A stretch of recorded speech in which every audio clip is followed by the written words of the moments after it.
বাংলাদেশ সংবিধানের অনুযায়ী সরকারের সাচিবিক যে আইন সেই আইন অনুযায়ী যেহেতু এটা একটি সংবিধিবদ্ধ প্রতিষ্ঠান, আমাদের চেয়ারম্যান মহোদয় একটু আগে পরিদর্শন করেছেন, বিভিন্ন রুমে ঘুরেছেন।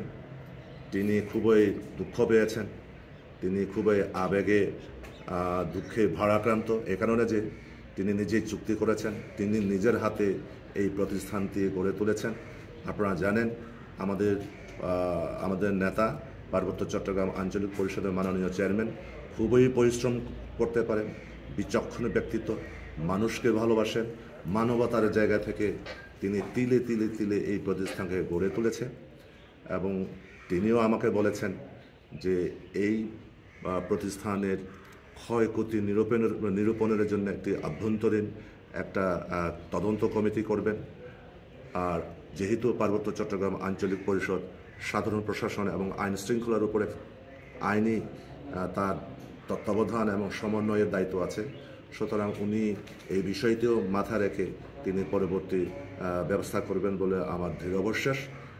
গোটা বাংলাদেশের জনগণের কাছে আমাদের আঞ্চলিক পরিষদের পক্ষ থেকে যেটা মেসেজ, সেটি হলো আমরা সবাই বাংলাদেশি, আমরা বাংলাদেশে বসবাস করি। পার্বত্য অঞ্চলের আদিবাসী লোকজন আছে, আবার এখানে বাঙালি জনগণও আছে। এই উভয় জাতিসত্তার উভয় সম্প্রদায়ের মানুষের উন্নয়নের জন্য পার্বত্য চট্টগ্রাম আঞ্চলিক পরিষদ কাজ করছে। সুতরাং আঞ্চলিক পরিষদ যেহেতু সংবিধিবদ্ধ সংস্থা, সরকারের বুকের উপর আঘাত করে এই পর্যন্ত কোনো দুর্বৃত্ত পার পাবে আমরা সেটা মনে করি না। সরকারের কাছে আবার আহ্বান জানাবো, যারা দুর্বৃত্ত সঠিক তদন্তের মধ্য দিয়ে একটি নিরপেক্ষ বিচার বিভাগীয় তদন্ত কমিটির মধ্য দিয়ে ইহা একটা সুরাহা করা দরকার। যারা দোষী তাদেরকে দৃষ্টান্তমূলক শাস্তি ব্যবস্থা করতে হবে। ধন্যবাদ আপনাদের।